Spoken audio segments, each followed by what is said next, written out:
Momento, ¿qué tanto te ha hablado el Señor a través de esta carta? ¿Amén? Yo creo que más de un pasaje puede haber quedado grabado ahí en tu corazón, más de una verdad ha quedado ahí, ¿no? Me impacta mucho cómo es que se aprende tanto del que escribe como del que escucha, ¿no? O de los que leyeron esta carta, ¿no? Al inicio nada más, Pablo, cuando se refiere a los tesalonicenses, y para entrar en contexto, decíamos, era una iglesia, en realidad era una iglesia bebé, que por cuestiones de la persecución y lugar tan hostil con el cristianismo, Pablo tuvo que salir de ese lugar, ¿no? Entonces dice, lo van a sacar y Pablo va a terminar yéndose a Berea, ¿correcto? Y de Berea siguen ahí sus enemigos y él tiene que irse a Atenas, ¿no?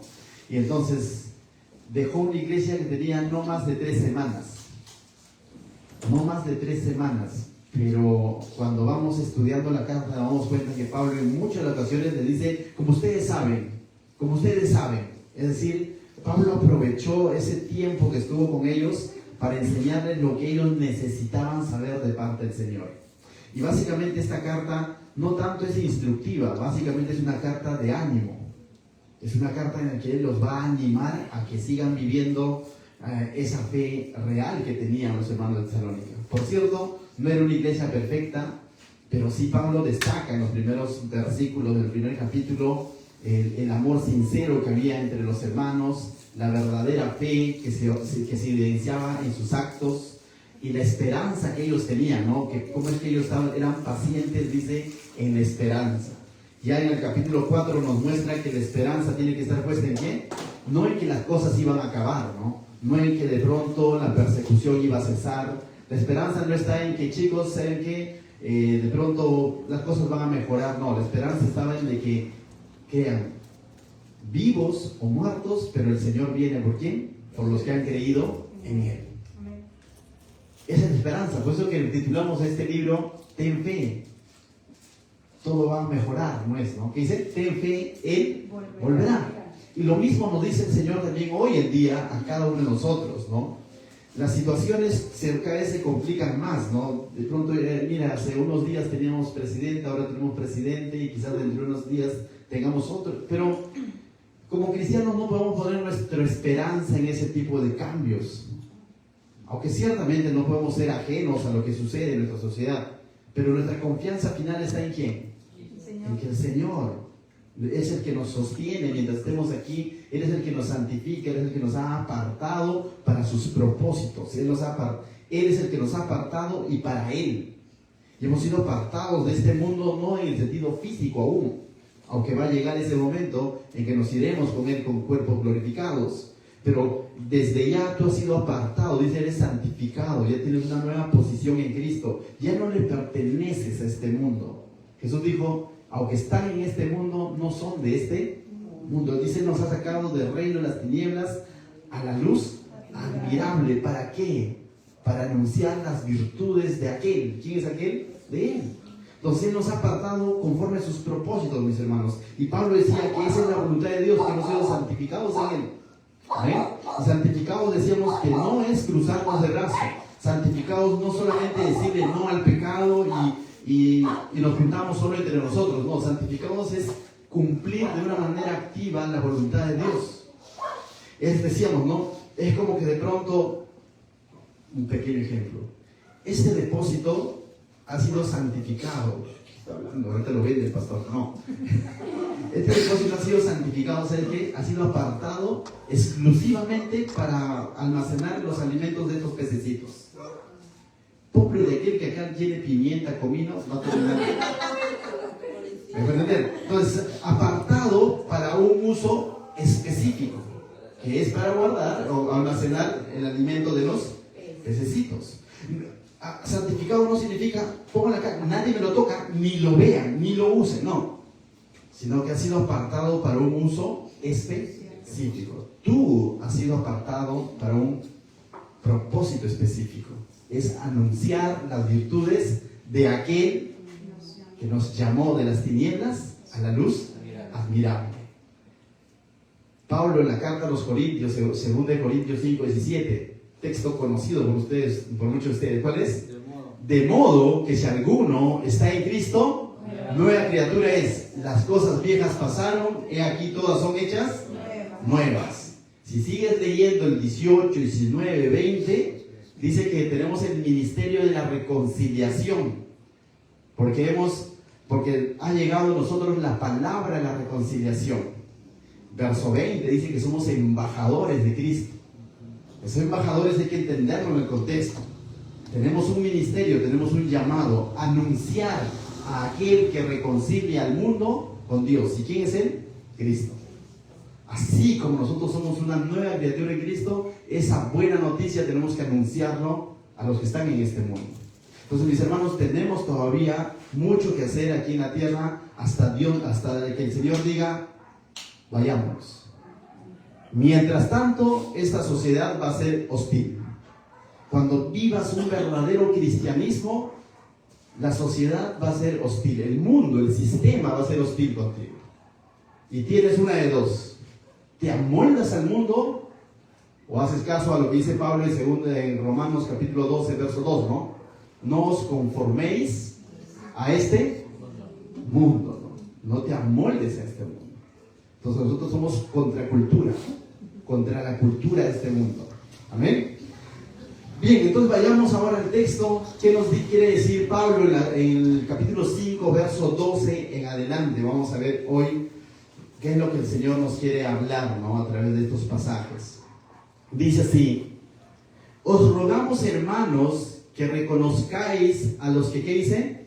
A los que trabajan entre vosotros y os presiden en el Señor y os amonestan.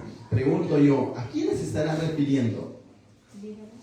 Se está refiriendo a los siervos, ¿no? Que están sirviendo en la iglesia, ¿no? Llámese pastor, llámese anciano, obispo, diácono, ponle el nombre que tú quieras poner, pero básicamente reverendo, dice ahí, ¿no? Presbítero, ¿no? Entonces, ya, bueno, mientras no le pongas apóstol, profeta, de esas cositas, y todo bien. Pero ¿qué está hablando? Dice, Pablo está haciendo una especie de ruego en el buen sentido, en el Señor, ¿no? Os rogamos, hermanos, que reconozcan a los que trabajan entre vosotros. Y van a dar 3 características de estos siervos que están trabajando o están presidiendo en la iglesia. Primera característica, dice, trabajan entre vosotros, ¿no? Este trabaja entre vosotros está hablando de que sirven entre vosotros. Mis hermanos, es bueno entender este versículo, porque este versículo muchas veces se lo lleva a extremos. A veces se le ignora a tal punto de que se ve a los siervos como sirvientes, o por a veces le lleva al extremo en el sentido, tienes que reconocer al pastor, y de pronto se comienza a idolatrar al pastor, y no es la idea de Pablo. Pablo está exhortando, rogando a que reconozcan la acción que están haciendo esas personas, no tanto el título. Título lo puede obtener cualquiera. En Azángaro también hay títulos, ¿ya? Entonces no tanto está refiriéndose a que se reconozca el cargo o el título. No, él es apóstol, entonces tengo que reconocerlo más todavía. Por eso que cuando el mundo se mete a la iglesia, comienza a crear jerarquías, ¿no? Porque de pronto eso tiene algo de egocéntrico, ¿no? Algo de ego. El hombre que busca ser reconocido de alguna manera externa, ¿no? Y no es la idea. Pablo, primero que no está diciendo pastores hagan que les reconozcan, no dice eso, sino le está hablando a los hermanos a que reconozcan 3 acciones básicamente: al servicio que realizan los líderes, siervos en la iglesia, llámese también pastor, pero reconocen su servicio, le está diciendo. Reconocer es decir, darle el valor. No de costo monetario, sino darle el valor, ese trabajo, ese servicio que hacen los siervos en la iglesia. Un extremo sería menospreciar ese trabajo. No decir, bueno. Entonces, lo otro que les dice, os presiden en el Señor. Esto de presidir tiene que ver como que lideran, ¿no? De alguna manera, es una palabra quizás más moderna, que también es a veces mal entendida, pero es básicamente los que presiden son los que lideran, ¿no? Los que están a cargo, los que guían, ¿no? Entonces está diciendo a los que lideran, pero en el Señor. Un liderazgo saludable en el Señor no va a cometer excesos ni maltratos, no va a hacer ese tipo de cosas, ¿no? Porque este pasaje va entendido decir que tú le tienes que obedecer en todo al pastor, y no es la idea. No, ahí dice la Biblia, dice que lo reconozcas y que todo lo... No necesariamente. Dice en el Señor, mientras eso venga de Dios. ¿Ven? Luego dice, os amonestan, pero también habla de que estos líderes, estas personas que están sirviendo en la iglesia, que están presidiendo en la iglesia, de alguna manera tienen ese trabajo de amonestar, ¿no? Y esa parte que yo creo que es siempre un poco más, vamos a llamarlo así, delicada, sensible, ¿no? Tanto así que a veces el siervo prefiere no hacerlo para no ganarse problemas, pero tampoco está bien, porque es parte de su labor. Pero es una amonestación, amén, hermano. Esta amonestación no tiene el sentido de condenar a la persona. La amonestación en el Señor es de restaurar a la persona, de animar a la persona, de redireccionar a la persona en el camino correcto. Ya de esto habíamos hablado cuando hablamos de exhortación, ¿no? No es que te haga burras tampoco, porque a veces llevamos esa palabra exhortación a que solo es ánimo. No, exhortar es llamar al lado. Si está yendo bien, anímalo en ese sentido, continúa. Pero si está haciendo mal, redirecciona su camino, corrígelo. Entonces, mis hermanos, la amonestación no tiene nada que ver con condenar. Lo voy a reprender, ¿no? Y de pronto amonestar, pero veamos, el mismo Señor Jesús a la mujer adúltera, ¿no? Claramente estos hombres habían ido al extremo de querer apedrearla y ellos eran jueces. La querían apedrear porque la habían encontrado en el acto mismo, dice. La Biblia no niega que esta mujer era adúltera. Por lo contrario, afirma que era adúltera. Y ellos lo que querían hacer es como una especie de juicio, pero de condena, porque querían apedrearla. ¿Y qué dice el Señor? El Señor tampoco le dice, tranquila, no pasa nada. Ese sería el otro extremo. No la anima nada más, sino que le dice, ve y no peques más. Restaura a esa persona y encamina a esa persona. Y esa es una labor que tiene que ser todo siervo de Dios, no solo el pastor, por cierto. Todo servidor de Dios es llamado de alguna manera a exhortar, a animar, a edificarnos. La Biblia en los Proverbios dice que hierro con hierro se agusan. Así dice el hombre con el rostro de su hermano, se agusan, mis hermanos. Pero lo más fácil a veces es la linsoja. ¿Sabían qué era la linsoja? ¿Se acuerdan que habíamos hablado el pasado? El floreo, ¿no? Luchito, está todo bien, bacán. Y eso a veces gusta el corazón del hombre, ¿no? Que todos nos den like y todo está bien. Pero a veces cuando se toca esas partes de que tienes que ser sincero, como que puede coger ahí ciertas áreas, ¿no? Pero es necesario, mis hermanos. Y Pablo está exhortando a los hermanos a que reconozcan eso, pero en el Señor. Entonces, mis hermanos, lo contrario a reconocer es menospreciar, podríamos decir. Menospreciar el servicio de los siervos. Menospreciar a los que presiden, a los que Dios ha puesto para poder vigilar, supervisar, guiar su iglesia.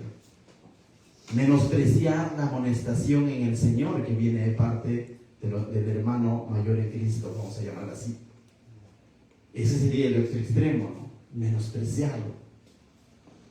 En últimas instancias, cuando uno menosprecia, ¿quién se ve afectado?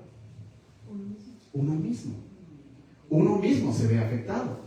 O sea, no lo vas a afectar a la otra persona. Quizás vas a tener su corazoncito por ahí, ¿no? Por ahí puede ser, ¿no? Pero la persona también va a descansar en el Señor. Pero finalmente somos nosotros los que nos cerramos. Definitivamente que para cumplir este rogamos que está haciendo Pablo se requiere de mucha humildad. La humildad es indispensable acá. Definitivamente se requiere de mucha humildad. Y lo contrario que me va a impedir poder cumplir esta exhortación, este ruego que está haciendo Pablo, es el orgullo. El orgullo me va a llevar a decir, ¿y por qué yo tengo que hacer? Si es su chamba, lo tiene que hacer, pues. El orgullo me va a llevar, ¿por qué yo no tengo que reconocer? Que yo le reconozco solo al Señor, ¿no? ¿Por qué yo lo tengo que honrar? ¿Y por qué quién es Él para que me amoneste? ¿Y quién es Él para que me lidere? El orgullo me va a llevar a una autodependencia, ¿no? O a una independencia. ¿Y qué ha enseñado Pablo no solo en esta carta? ¿Qué nos enseña Pablo? Que todos somos miembros de un cuerpo. Y en ese cuerpo hay funciones. Y en ese cuerpo hay funciones. Y justamente, y bueno, en algún momento estudiaremos la carta a los Corintios nuevamente. Hay ministerios, hay dones que el Señor da a su iglesia. Y hay que saberlo reconocer. Y cuando estos dones son usados de la manera correcta, en el orden del Señor, va a ser de bendición. Tanto el que lo está usando como el que lo está siendo bendecido directamente por ese don. Amén. Continuemos. Verso 13 dice: y que los tengan, ¿qué dice? En mucha estima y amor por causa de su obra, tened paz entre vosotros. Y está animando a que haya una estima real, ¿no? O sea, que tengan mucha estima. Me acuerdo que por ahí alguien me contó, no sucedió acá, por cierto, ni va a suceder, Dios nos libre de esto. Había un siervo que usaba este pasaje. ¿Y sabes qué decía? A ver, mis hermanos, ¿quién el día de hoy va a mostrar su estima al siervo de Dios? Decía. Literal. Y cuando no había voluntarios, decía, en la familia del hermano Roy será, pues, lo espero en Orozco, decía. Literal. Era literal. O sea, literal, persuadía a los hermanos cada domingo a que le inviten su buena cena en la pollería Orozco. Aquel entonces, Pablo Grip. Y no solo eso, las personas se veían obligadas, qué sé yo, ¿no? Y iban y los esperaban con toda su mancha. Y yo, ¿cómo? Yo decía, pero te digo, estos pasajes enseñados de una manera incorrecta llevan a abusar de eso, ¿no? Porque definitivamente, pues, Dios nos libre, eso no sucede acá. Cuidado de aquel que los que se paran acá y hagan eso, ¿no? O sea, no es la idea, ¿no? Está hablando de una estima en el Señor, ¿no? De un valor que hay que darle, hay que estimar, él dice, y amor por causa de su obra, dice, y que los tengan, dice, en mucha estima. Amén. Dice, por amor y amor por causa de su obra, por la obra que ellos realizan en las cosas del Señor. Amén. Entonces dice, finalmente, tened paz entre vosotros. Amén. Bien, mis hermanos. Entonces no te estreses mucho. ¿Y cómo le muestro mi estima? No, tranquilo. Pero sí, la estima se puede mostrar de muchas maneras, mis hermanos. Sobre todo, ¿sabes qué? Orando. El respeto, la consideración. Pablo más adelante, nosotros sabemos quién era Pablo, ¿no? Me voy a adelantar un poco unos textos que vamos a ver más adelante. Pablo era un hombre muy usado por el Señor, ¿no? Y antes del Señor tenía mucha preparación. Tanto así que a veces un poco más le ponemos una capa a Pablo, ¿no? Y super Pablo. Pero eso es cuando nosotros leemos y vemos cómo es que Dios lo ha usado y de pronto como lo estamos inclinando, dice, no, o sea, yo creo que jamás Pablo se ha visto así, como el super Pablo. Por cierto, él no hacía nombre de su nombre Saulo, sino Pablito, pequeño. Pero hay un pasaje, más adelante vamos a ver que Pablo le va a decir a la iglesia, a esta bebé espiritual que tenían semanas o meses ya de quizás de cristiano, le va a decir, oren por nosotros. ¿Te das cuenta? Pablo le está diciendo a la iglesia, oren por nosotros. ¿Qué nos llevaría? Uno, ¿qué pensaría? No, que Pablo ore por nosotros. Y eso también se ve en el ámbito cristiano, ¿no? El que llega por ahí un predicador famoso, un pastor famoso, y se acercan para que ore, ¿no? Como si él estuviera un poquito más cerca de Dios, ¿no? Y hacen cola así para que ore y todo lo demás. Bueno, están creando un ídolo en parte, ¿no? Porque no es así, ¿no? Y dice, oye, ora por mí. Yo me imagino, Pablo, nosotros orando por ti, sí. Porque Dios va a oír sus oraciones. Una manera, mis hermanos, de mostrar estima a los siervos es orando. Es orando. ora por los siervos, ora por los servidores, ora por tu pastor. Amén. Lo necesitan. Que también yo pensé que no, lo necesitan más todavía, porque son también expuestos a tentación, porque también van a pasar por momentos de desánimo, porque también tienen problemas, porque también tienen deudas. O sea, son seres humanos, no son ángeles. Entonces, una manera de mostrar estima a mis hermanos no es invitándole a Orozco, no, es orando por. Estoy diciendo Cherry Orozco ya, mucho ya. Bien, vayamos al verso 14 entonces. El verso 14 dice: también os rogamos, hermanos, ¿qué dice? Que amonestéis a los ociosos, que alentéis a los de poco ánimo, que sostengáis a los débiles, que seáis pacientes para con todos. Y aquí nos van a mostrar 3 características. Puede ser que una persona tenía las 3 características, o quizás un cierto número de personas tenían cierta característica, ¿no? No vayas a decir yala a cada cosa que digamos, sino simplemente a los ociosos, yala. Entonces, a los de poco ánimo, yala. Y a los débiles, yala. No se trata de eso, quédatelo para ti, ya. Las 3, dice, ya, cerrado. No, sino era característica, había de este tipo de personas, y es normal. La iglesia, decía alguien, es como un hospital, ¿no? O sea, no es un lugar perfecto. Es un lugar donde todos estamos buscando al Señor, todos estamos aprendiendo, todos estamos siendo transformados. Y en ese lugar va a haber débiles, va a haber ociosos, va a haber poco ánimo. Y entendamos también esta palabra ocioso, ¿no? A veces, si lo tomamos así, literalizamos, sacando fuera de contexto, dice David Guzik, es un comentarista bíblico, hace referencia a que esta palabra ocioso no necesariamente significa haragán, ¿no? Como nosotros podríamos decir, sino que esta palabra se usaba en el ámbito militar, ¿no? Y era aquel soldado que se salía de línea. Es decir, que no quería obedecer la dirección, ¿no? O sea, descuadraba el batallón, vamos a decirlo así. Indisciplinado, rebelde, qué sé yo, ¿no? Entonces se usaba básicamente en esa persona. Es un soldado ocioso, era como que rebelde, se sale de línea, no quiere estar. Básicamente se refería a eso, ¿no? Y en ese sentido está diciendo Pablo: amonestéis a los ociosos, a los que como que se quieren desviar, ¿no? Entonces básicamente así, ¿no? Entonces, ¿y esto se lo está diciendo al pastor o a los hermanos de la iglesia? A los hermanos de la iglesia, mis hermanos, unos a otros podemos exhortarnos, animar. Vuelvo a repetir, este amonestar no tiene el sentido de condenar, quisiera poner mi énfasis en eso, ¿no? El sentido no es de condena, ¿no? Tampoco es una simple sugerencia. No vayamos, tampoco es una simple sugerencia, ¿no? Te sugiero que dejes el pecado. No. Es una exhortación en el sentido de redireccionar a la persona. Esta amonestación es redireccionar, restaurar a la persona que se está saliendo de línea, que de pronto está caminando por caminos por donde no debería caminar. Entonces básicamente es eso, ¿no? Pero dice luego: alentéis a los de poco ánimo. Esto de poco ánimo, ¿quién en algún momento no se ha desanimado? Levantó la mano Luis, ¿no? Luis ese es caserito. No, entonces, ¿quién en algún momento no se ha desanimado, no? Y en ese sentido dice: alentéis a los de poco ánimo, ¿no? Y el tema de ánimo tiene más que ver con lo emocional, ¿no? No necesariamente está en pecado, simplemente está por circunstancias difíciles que puede estar pasando, cae en un desánimo, ¿no? Entonces esa persona necesita ser alentado, ¿no?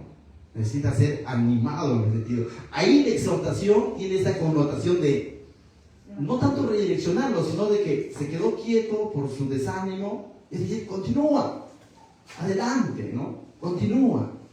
¿Me dejo entender? O sea, no necesariamente tiene que ver con pecado ni que se ha desviado, simplemente se ha detenido. Yo he visto esas carreras donde de pronto no es que se ha salido de la pista el atleta, sino el sol, el cansancio, y se queda ahí tirado y ya no puede avanzar más. Viene otro, lo agarra, lo carga y continúa. Eso es alentar al rey que continúe la carrera. Lógicamente la carrera es la fe, en nuestro caso, ¿no? Continúa, mi hermano. Probablemente te vas a topar con alguien que está desalentado, desanimado, y es momento de animarlo. Entonces hay momentos para redireccionar, hay momentos para decirle: continuemos. Amén. Pero también dice: sostengáis aquí a los débiles, ¿no? Sostengáis a los débiles. Esto de la debilidad, a veces Pablo ha hecho distinciones, ¿no? Dice en Romanos, si no me equivoco, hablaba de los... A veces pensamos que débil es el que menos conoce, ¿no? O podríamos pensar eso, ¿no? Pero en el contexto de Corintios, si no me equivoco, eran los que de pronto se hacían tantas bolas por comer ciertos alimentos, ¿no? Y se hacían bolas como que de pronto estaban pecando, ¿no?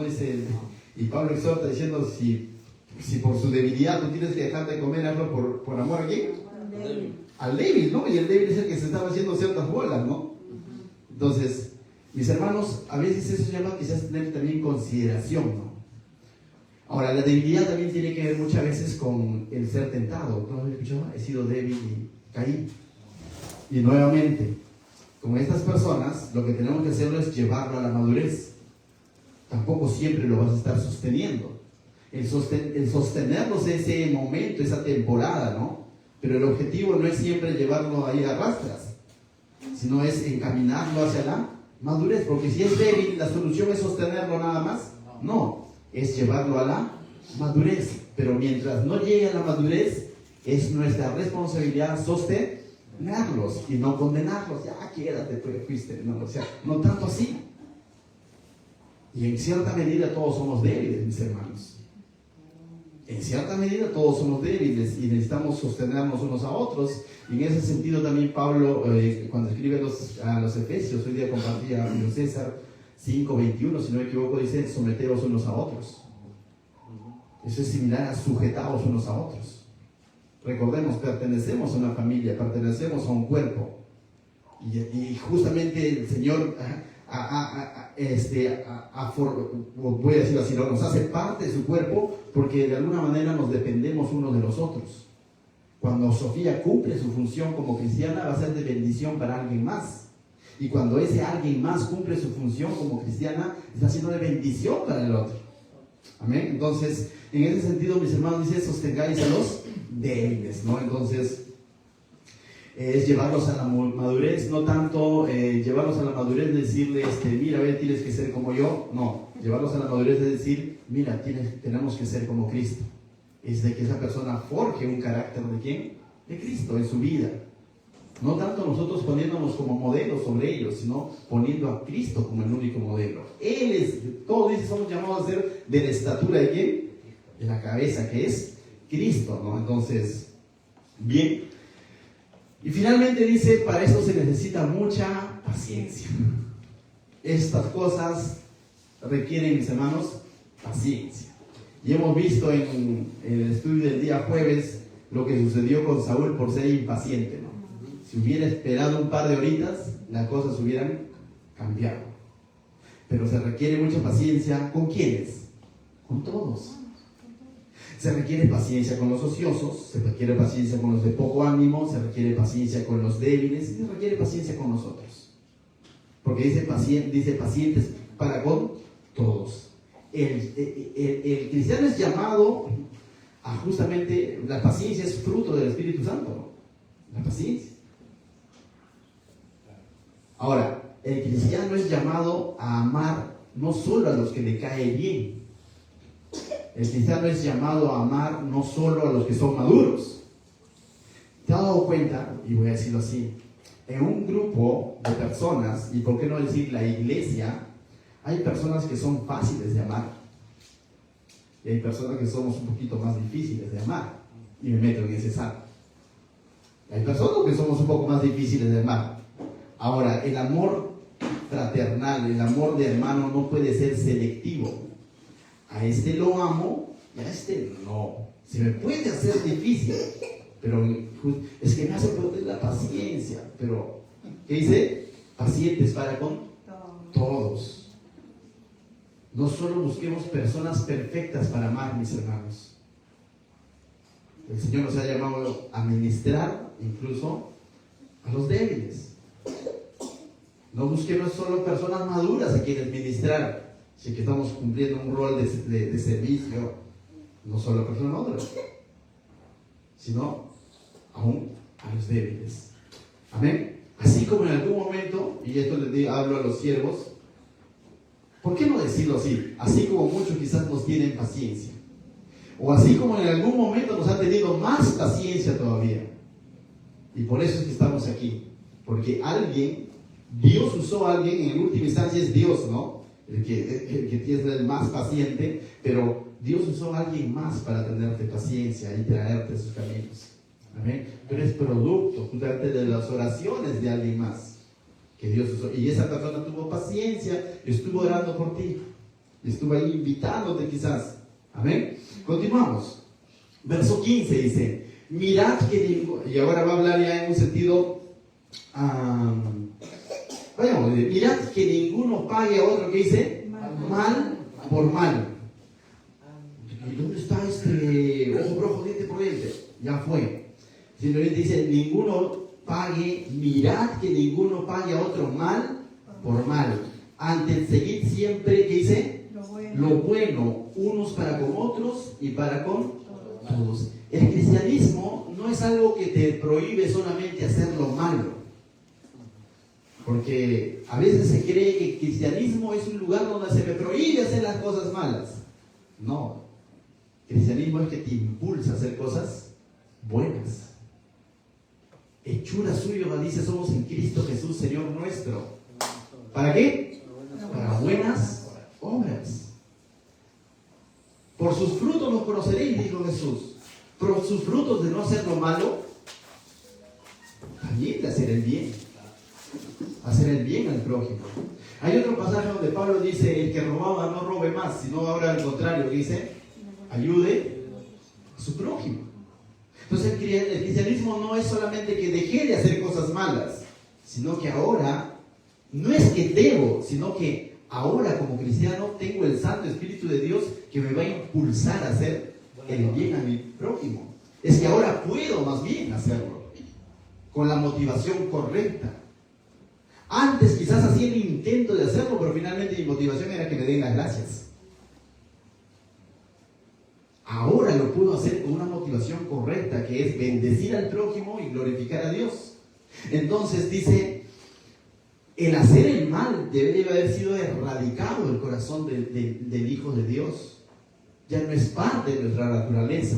Pero esto me da unas ganas, que se te vayan las ganas, porque créeme, eso no viene de Dios. Probablemente está haciendo tu carne.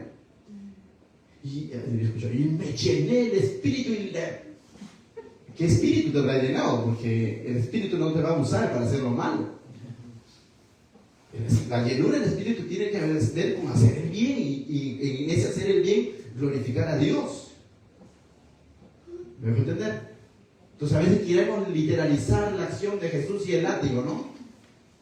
Y en el nombre de Jesús. No. Ya el ejemplo de Pedro ya está demasiado usado, ¿no? Estamos abusando de Pedro, ya estará ya palteado. Saca la espada y en su fuerza él está haciendo justicia. ¿Y qué le dijo a Jesús? Que habéis hecho grito. Te he dicho que no hagas el mal, sino que hagas el bien. Y hace Jesús, no solamente deja la oreja ahí tirada, sino que coge la oreja y hace el bien. Le devuelve esta oreja. ¿A quién se llama este? Al soldado. ¿Malco? Malco. Habré escuchado mal, quizás, pero esta será Marco y a Malco, ya. Bueno, Malco, ¿no? Pero le devuelve, entonces le restaura. Entonces, mis hermanos, no solamente evitemos hacer el mal, sino hagamos ¿qué? Dice, antes seguid siempre lo bueno unos para con otros y para con todos. Aún al que no me cae, sí. Aún ante ese colega que habló mal de mí, sí, Sofía. Aún ante ese compañero de trabajo, cuyo se repite, para pelear el trabajo, aún a él, hazle bien. Aún a ese pasajero, Gabriel, ese pasajero que quizás subió con todo el barro y tú le habías llevado al carwash tu carrito, porque tu taxi es comfort y te malogró todo. Te da ganas de bajarlo, ¿no? Pero aún a él, hazle bien. Como cristiano. Amén. Como cristianos. Y créeme que vamos a ser probados esta semana en este pasaje. Ay, no, dicen ahí, a seguir siempre, y te lo vas a recordar de parte del Señor. Cuando estés siendo tentado a ojo por ojo, diente por diente, escucharás ahí, dirá, antes seguid el bien, siempre lo bueno, unos para con otros y ¿para quién? Para con todos. Amén. Entonces, ahora va a hablar ya del 16 a 18, va a hablar ya más de la adoración personal. Ha hablado un poco del trato para con las personas, ¿sí? Cómo es que debe ser nuestro trato. La primera parte fue cómo es que se debe considerar a los servidores, a los líderes, al pastor. La segunda parte, cómo es que debemos de animarnos, exhortarnos unos a otros, incluso no haciéndonos mal por mal, sino siempre buscando lo bueno. Y ahora voy a hablar ya un poco más de nuestra adoración personal. Dice, estad siempre gozosos. Lógicamente, esto está claro, ¿no? Que nuestro gozo no proviene de circunstancias, como la alegría, que de pronto, si tú ya eres alegre, no se refiere a eso, sino está refiriéndose a que nuestro gozo viene de la confianza de saber que Dios siempre está ahí para sostenernos, ¿no? Es esa confianza que debemos tener, más allá de la circunstancia, tu gozo tiene que venir del Señor, de ese Santo Espíritu que ya está en ti. De Él viene el gozo. Más allá si la barca se está volteando, ahí tempestando, no, tu gozo viene de esa confianza de que estás con ¿quién? Con el Señor. No viene de las circunstancias. Y en ese sentido, estad, ¿qué dice? Siempre es gozoso. Y no tanto es como una orden, sino es como un recordatorio. Recuerda. Entonces debemos estar, no, tú ya tienes la capacidad de estar gozoso si el Espíritu Santo está en ti. Si el Espíritu Santo no estuviera en ti, vas a hacer tu mejor esfuerzo para estar gozoso. Y va a depender de la circunstancia. Pero si el Espíritu Santo está en ti, entonces eso debe ser una continuidad de tu vida, en la medida que tú le permitas justamente que Él consuele tu corazón, que Él guíe tu vida, ¿no?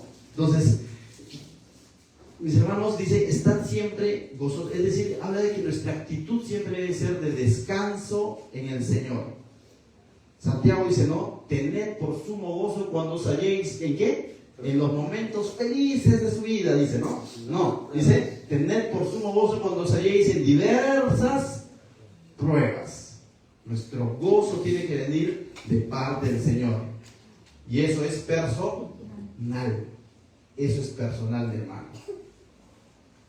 Yo no puedo sentir gozo por Sofía.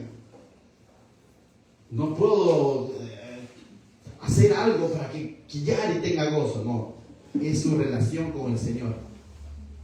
Luego, ¿qué dice? ¿Orad con quién? Sí. ¿Alguien se llama César acá para sacarlo una vez? Julio César, chao, vamos a orar. No, dice, orad sin cesar, ¿no? Esto está hablando de una oración que debe ser de manera continua. Ahora, cuando decimos de manera continua o sin cesar, no es una referencia a las formas que a veces le hemos puesto a la oración, ¿no? No significa que continuamente tengo que estar arrodillándome o que continuamente tengo que cerrar mis ojos, porque son acciones que yo realizo cuando oro normalmente, ¿no? O sea, y no se está refiriendo a que continuamente haga esas acciones, sino que mi actitud sea siempre de ¿qué? ¿Qué es la oración en última instancia? Si tú le sacas todos esos, si le sacas el estar parado, arrodillado, echado, ¿qué es? Es estar en comunión, en comunicación con Dios. Entonces, básicamente, orar sin cesar es esa acción, esa actitud que debemos tener como cristianos de estar en una comunicación continua con el Señor. Más allá, si te sientas, te arrodillas, cierras los ojos, voz alta, voz baja. Pastor, ¿y si es en voz baja no es oración? No, la voz no determina tu oración. Si me cruzo brazos, no determina tu oración. Si me arrodilla, no determina. Sino que tú estás con una actitud constante de... Lógico, esto no debe reemplazar tu momento íntimo con el Señor que tú puedes haber separado, ¿no? Y vayamos a Mateo 6, donde dice, no, cerrada la puerta allí en lo secreto, ¿no? Lógicamente es un tiempo especial con el Señor. Pero no es solamente decir, ya cumplí con eso y ahora sí, ya, no. Puede estar conduciendo y estás en una comunión continua con el Señor. Puede estar corriendo y estás en una comunión continua. Puede estar trabajando y ves una situación y que estás en esa comunicación continua. Señor, ayúdame en esta situación. Algo que es con naturalidad. Amén. Entonces dice, orad sin cesar.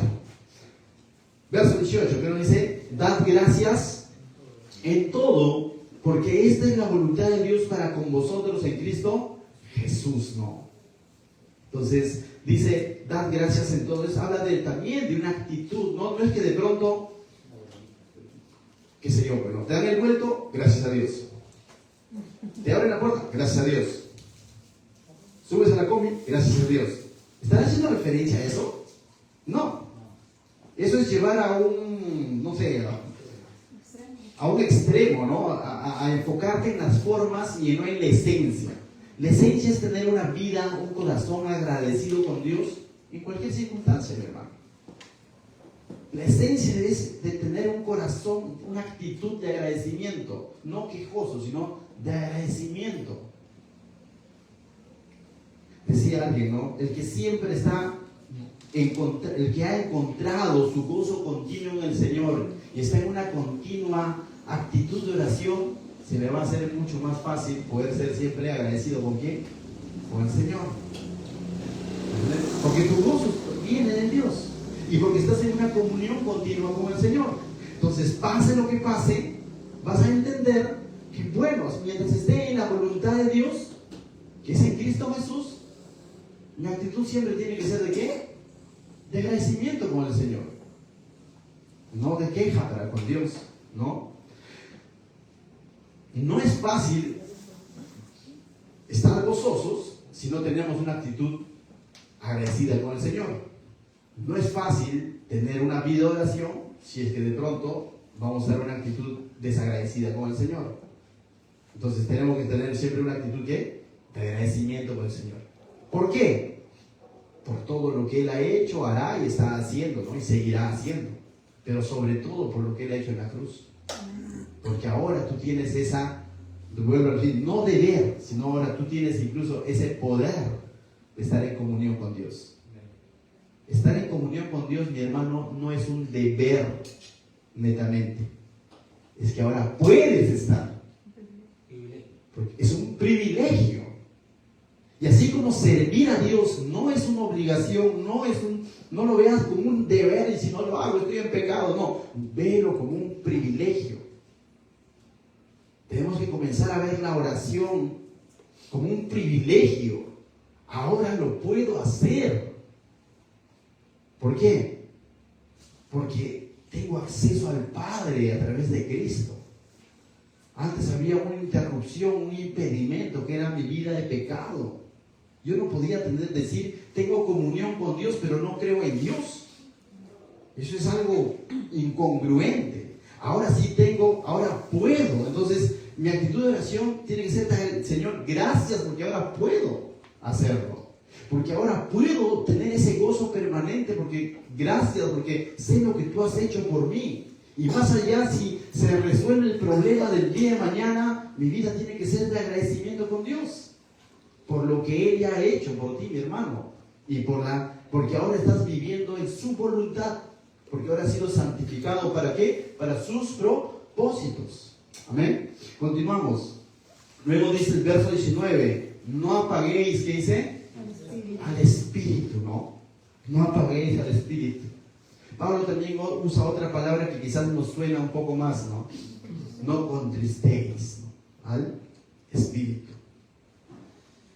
Creo yo que cuando hacemos nuestra propia voluntad, haciendo uso de ese famoso libre albedrío, es cuando de pronto decimos, es decir, pues actuamos en la carne y no en el Espíritu, ¿no? Y eso hace que el Espíritu se contriste. No te va a abandonar, ha sido sellado por el Espíritu, está ahí, pero no le estás permitiendo, no le estás dando el lugar que le corresponde en tu corazón, ni en tu vida, ni en tu día a día, sino que muchas veces hacemos nuestra propia voluntad. Entonces, mis hermanos, en ese sentido dice, no apaguéis el Espíritu. Y va a continuar diciendo algunas cosas más como las profecías y todo lo demás. Y es interesante entender esto. Balance nuevamente o equilibrio. A veces el creyente se va a un extremo de espiritualizar todo, ¿no? Y ha habido grandes discusiones en cuanto a esto. Por ejemplo, cuando se habla de los dones del Espíritu, algunos se han ido al extremo de decir, ya no están vigentes. Y otros decir, todo lo ve todo del Espíritu, ¿no? Y hace cosas raras por ahí. Balance. Lo que es del Espíritu es del Espíritu. Y lo que no es, por más que lo enmascares con cosas raras, no es del Espíritu. Pues. Entonces, el Espíritu básicamente es, bueno, justo para el sábado tenía preparado un estudio, mil disculpas, no pude llegar a tiempo, estuve también, y nuestro hermano David también está dedicado a salud, pero tenía preparado un espíritu. La obra del Espíritu que hace en nuestra vida no es hacer cosas raras, mi hermano. Es redarguirnos de nuestros pecados, es interceder por nosotros, es guiar nuestra vida, es consolarnos, es hablarnos. Esa es la obra del Espíritu. Entonces, mis hermanos, lo que Pablo está diciendo acá, no apaguen, que es al Espíritu. Verso 20 dice, no menospreciéis, ¿qué dice? Las profecías.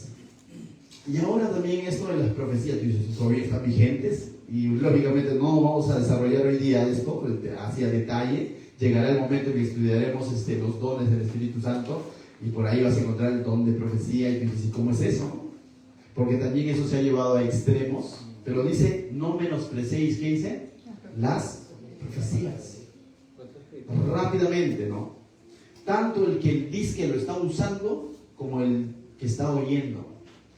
En el sentido más práctico de la profecía es exponer la verdad de Dios en el momento indicado.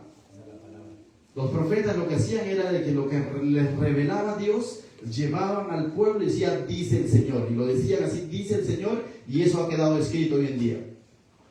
Ahí tenemos el libro de los profetas. Literalmente decía el Señor. Pero hoy en día, lo que el Señor ha querido decirnos ya está aquí. Y entonces, si yo abro la palabra de Dios y te expongo la verdad de Dios, y es la palabra que tú necesitas escuchar, no menosprecies la palabra de Dios. No la menosprecies. Tómalo. Y por el otro lado, Dios nos libre a los que nos paramos acá y decir, esto dice el Señor, y cuando en realidad no lo buscamos y en ninguna parte dice. Como esos excesos que se usan, ¿no? Y este es un ejemplo conocido, famoso, ¿no? Donde va un predicador y le dice a la señorita hermosa, dice el Señor que me case contigo, ¿no? ¿Y qué dijo la señorita? Que me lo diga a mí también. Y no sucedió, ¿no? O sea, porque ese dice el Señor, o sea, definitivamente no viene de Dios. Entonces, pero mis hermanos, pero hay palabras, y te ha pasado quizás cuando tú estás sentado ahí, a mí me ha pasado en más de una ocasión, donde la persona está compartiendo y ni siquiera tiene el título de profeta ni nada de eso, simplemente está exponiendo la palabra de Dios, y era la palabra que claramente digo, esto necesitaba escuchar. Y sé que viene de Dios, y ahí viene mi responsabilidad de ¿qué? De no menospreciarla. No menospreciemos, mis hermanos, lo que viene de parte de ¿quién? Del Señor. Verso 21. Por otro lado, también nos anima Pablo a ¿qué? A examinarlo todo y retener ¿qué? Lo bueno. ¿Sabías que la maldad y el engaño se pueden mascarar de espiritualidad? La maldad y el engaño no se viste de negro y viene con cacho necesariamente, y hay una calavera, como a veces. No, la maldad y el engaño, por algo es engaño, la mentira. Pablo dice que como ángeles de luz, ¿no? O sea, de alguna manera no se va a mostrar así abiertamente diciendo no creas en Dios, desconfía en la Biblia. No, se viste de espiritualidad. Parece billete de 100 soles, pero no es. ¿Y de qué manera entonces yo voy a examinarlo? También es un ejemplo súper conocido. Si me pongo a investigar todos los billetes falsos, mañana crean un nuevo billete falso. Y nunca terminaría de investigar todos los billetes falsos. Entonces, ¿qué hacen los banqueros o los que trabajan en banca? Aprenderse todas las características de un billete verdadero. De tal manera que cuando llegue un falso, ni bien lo toca, falso. Falso. Porque han aprendido todas las características de un billete verdadero. ¿De qué manera yo voy examinando todo y retener lo bueno? Que todo lo que dice que viene con la espiritualidad, lo voy a filtrar con la única verdad. Dice, con la profecía más segura, dice Pedro. Acá está la profecía más segura. Lo que el Señor quiere decirnos aquí está. Por algo se llama palabra de Dios. Por algo Pablo le dice a Timoteo que toda la escritura es inspirada. ¿Por quién? Por Dios. Soplada por Dios. Que Él levantó hombres de Dios, los llenó, los inspiró, su Santo Espíritu hizo que ellos escriban esto. Y aquí hay bendición. Y esta palabra es la que va a penetrar a nuestra vida.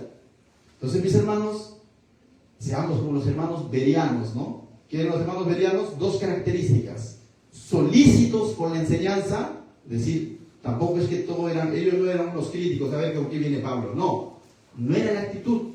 Dice que eran solícitos a la palabra, estaban deseando. Entonces, algo que aconsejo cuando viene aquí, mi hermano, tienes que venir con una actitud de decir, Señor, ¿qué quieres hablarme? Si te vas tal como viniste, has calentado asiento. Porque si se ha compartido la palabra de Dios, algo tiene que causar en mí. Algo tiene que causar en mí. Algún cambio tiene que causar en mí. O afirmar mi fe, pero algo tiene que causar. No puedo irme, dicen la palabra de Dios es tan útil, tan poderosa, que penetra nuestro ser interior. Entonces, si realmente estoy yo solícito a la palabra, algo tiene que causar en mí. Pero no solamente los hermanos bereanos eran solícitos, sino que, ¿qué dice? Escudriñaban con la escritura lo que Pablo decía. Mi hermano, es tu tarea durante la semana, vuelve a leer estos pasajes y vuelve a meditar en estos pasajes. Vuelve a oír el video que está ahí. Y dice, el pastor acá metió la pata. Y coméntalo ahí en YouTube. Broma, me lo dice por interno. Ya.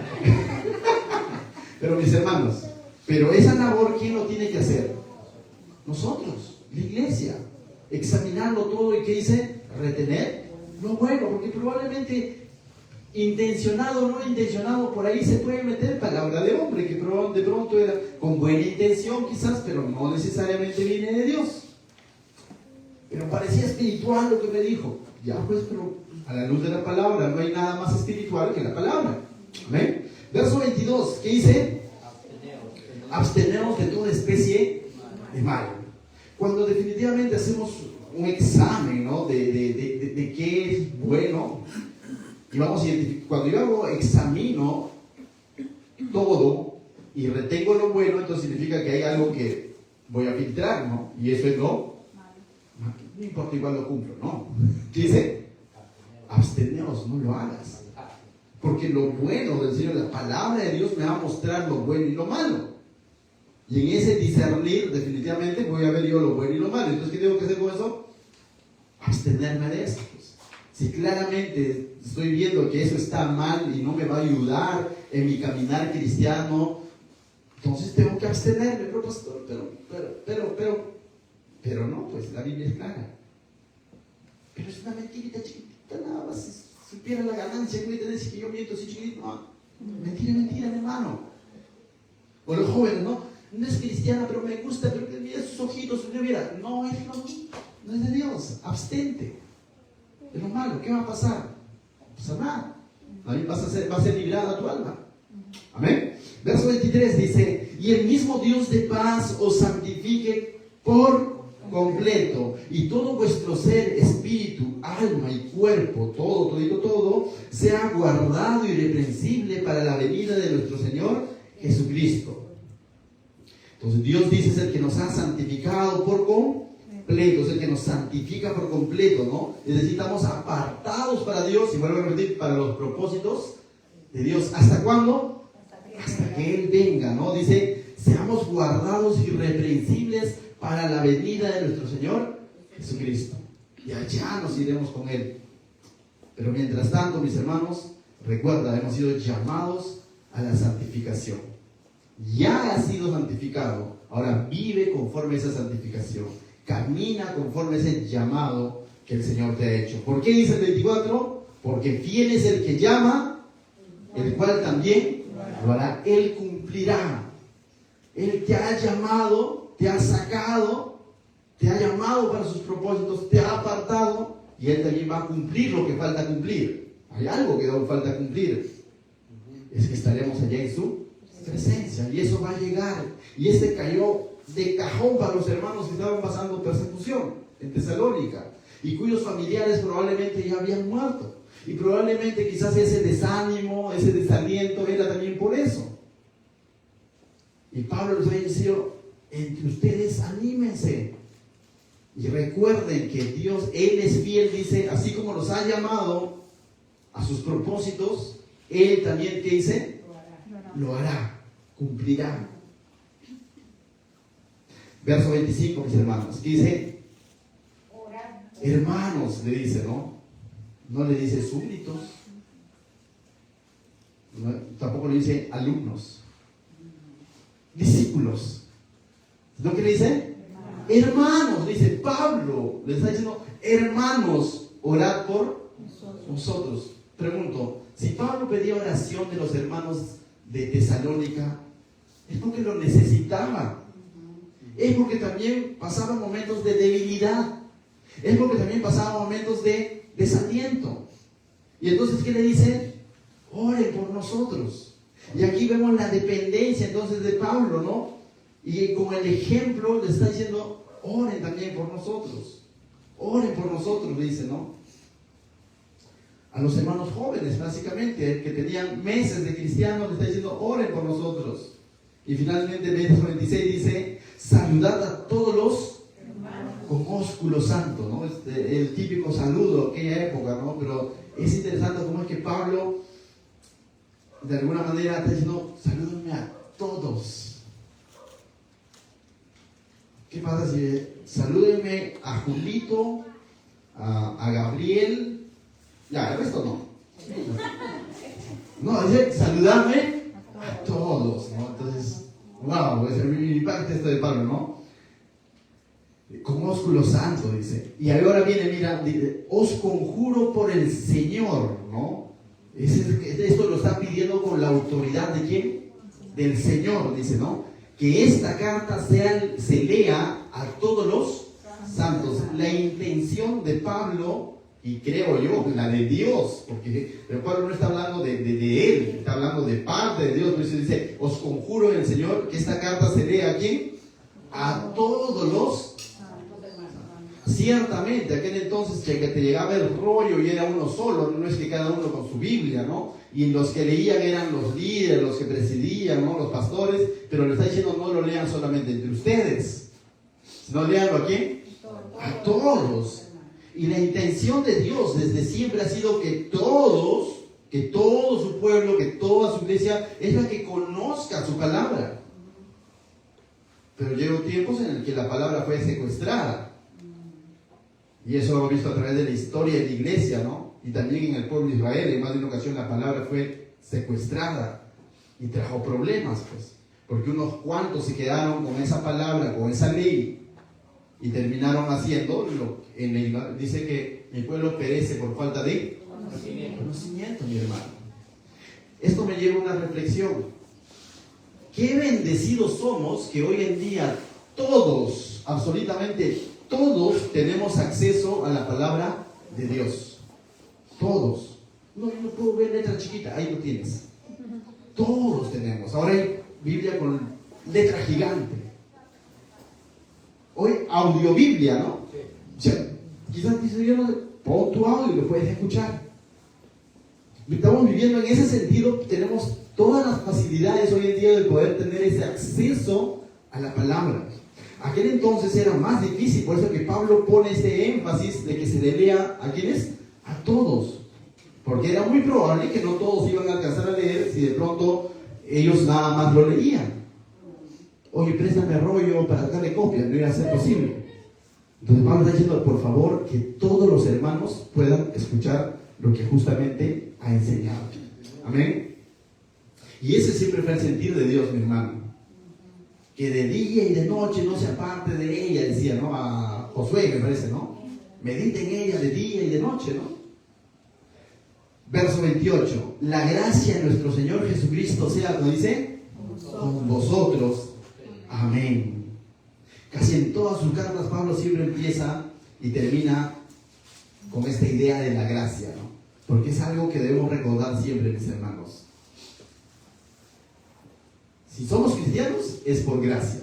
Si estamos en este lugar, es por gracia. Si tenemos esta palabra, es por gracia. Pastor, ¿qué es gracia? Regalo inmerecido. No lo merecíamos, pero hoy tenemos el privilegio, por ejemplo, de ser salvos. De cajón, de principio. Tenemos el privilegio de decir somos hijos de Dios. Tenemos el privilegio de decir somos miembros del cuerpo ¿de quién? De Cristo. Tenemos el privilegio de decir que somos siervos de Dios. Tenemos el privilegio de tener la palabra de Dios en nuestras manos y meditar en ella de día y de noche y cada domingo de verso a verso, capítulo por capítulo, libro por libro. Y de esa manera, mis hermanos, siempre veamos todo lo que Dios nos está dando. ¿Es por qué? Por gracia. Y aprovechémosla. No lo menospreciemos. No lo tomemos en poco. Los tiempos que estamos viviendo son tiempos difíciles.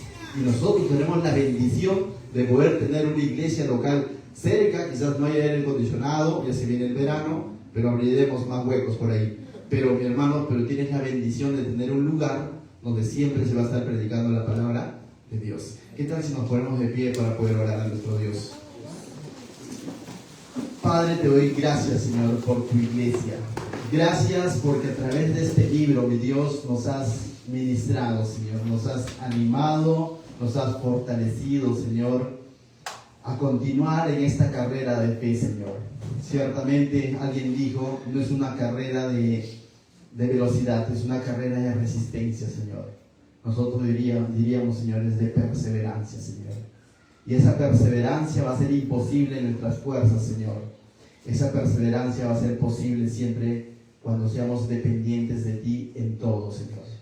Gracias, Señor, por tu inmensa gracia, Señor, que se ha derramado sobre